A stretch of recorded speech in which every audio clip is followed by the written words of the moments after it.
Hello everyone, Mike Diaz here from LMS Logistics Solutions. We're coming at you from San Bernardino, California. Welcome to the channel. This is where we give you the ground scoop, the real deal on ground level logistics and warehousing, and a little bit of flavor transportation as well. I'm going to talk a lot of things pertaining to supply chain and supply chain operations, and it's going to give you a really good insight on the different topics from within. So we're situated in Southern California on 100,000+ square feet. And we have a staff of approximately 12 folks on a normal day, core staff. We're gonna see you on the inside. Welcome again. So if you find yourself owning a business and you potentially need the services of a 3PL, or you're exploring the type of services that a 3PL can do for you, then you probably wanna be tuning into this channel. If you're someone that works with a firm that is currently using or has the need and already knows they have the need to work with a 3PL, if you're currently working in the industry, if you're an associate at another 3PL or warehouse, or you find yourself looking for a logistics job or a warehouse job, or maybe turning it into a career, definitely want to stay tuned. Or if you're just curious, you're curious on how things happen and how the logistics goes, the network of logistics, how things end up on the shelf. If you're really interested on those things and how that works, tune in and we'll give you the info. So you're evaluating the need of finding a 3PL. How do you do that? When do you use a 3PL? When do you search for a 3PL? What does a 3PL do? What do we do? How do we do it? You could be looking for a 3PL for the first time. The relationship with your current 3PL has probably gone sour, and now you find yourself looking for another 3PL. Are you in negotiations with a 3PL currently? Do you know how to negotiate with them? Are you prepared to work with a 3PL? Is your supply chain, is your inventory, are your goods prepared to flow through a third-party warehouse? So there's two different legs to this. Is it standard black and white, or is it a customized service? Are you starting a job or a career in a 3PL and you want to know how things work? You want to know the mechanics behind the system. That way, training comes a little bit easier to you and it's easier to absorb, and it's not the first time that you're hearing things in your training process. Are you leading people in a 3PL? A warehouse supervisor, a manager? If you want to get some different tactics from a military perspective on how to lead in a warehouse, this is probably the place for you. Are you in charge of a portion of a warehouse?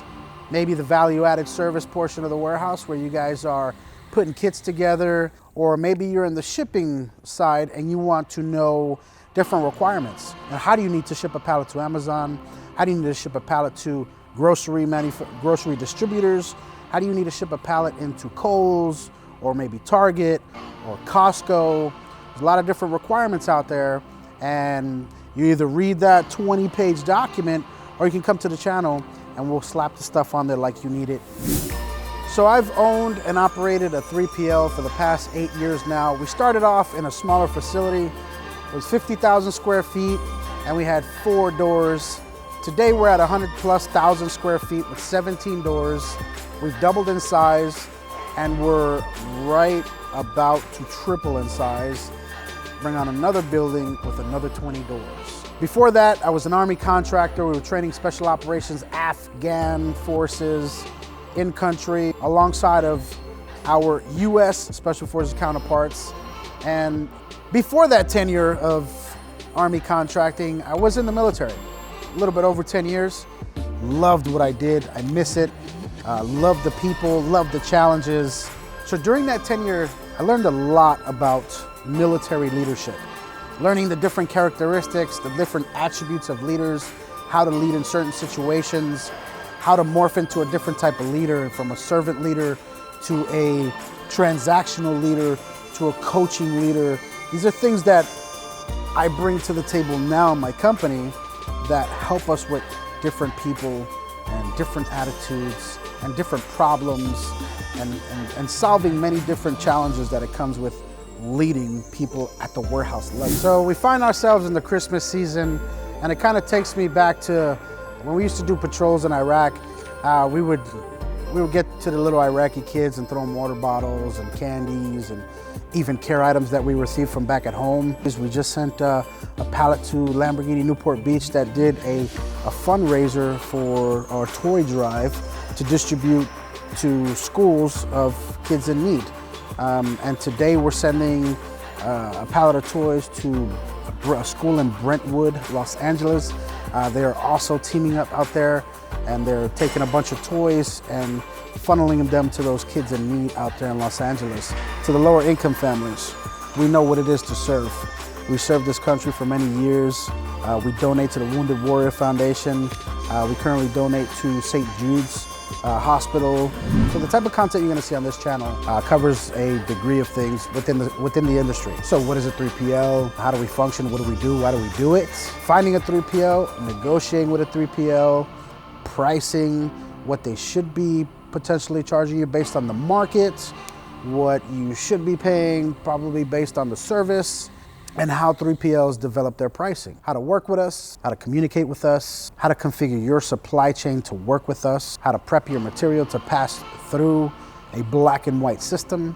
We'll cover growing in a warehouse. We'll talk about creating a winning environment within your peers. We'll talk about setting a tone within the warehouse for the rest of the workforce. We're also going to talk about leading in a warehouse and what leadership looks like, exemplar leadership looks like in the warehouse. We're going to cover requirements, shipping requirements to Amazon, to Costco, Walmart, Kohl's. We're going to talk about the ports. We're going to talk about what goes on in the ports, the things that we have to go through to get a container out and to return it empty. We're going to introduce you to staff. I want to show you some of their accomplishments and share those things with you. Maybe give you a couple of ideas. So if you like our videos, please leave some comments below, leave some suggestions below on things that you might want to see or hear about the industry. Consider subscribing. That way we can see you on all the videos. Hit that bell notification for us so you get notified every time we post a video. We're gonna post a video about 3 times a month. We're gonna provide you some documents and checklists that you need based on the topics that we cover. Please check us out on our website at www.lms-solutions.com. If you can, give us a follow on Facebook, where we push out content occasionally on different things that happen here at LMS. Check us out on Instagram, and you can check me out personally on Instagram at SLDR_Mike, soldier_Mike, or servant_leader_Mike. If you want to get in contact with me direct, my email is going to be in the description below on every single video. If there's something that you want to know specifically, we're looking forward to potentially working with you and hearing from you. Until then, we shall see you. Mike out.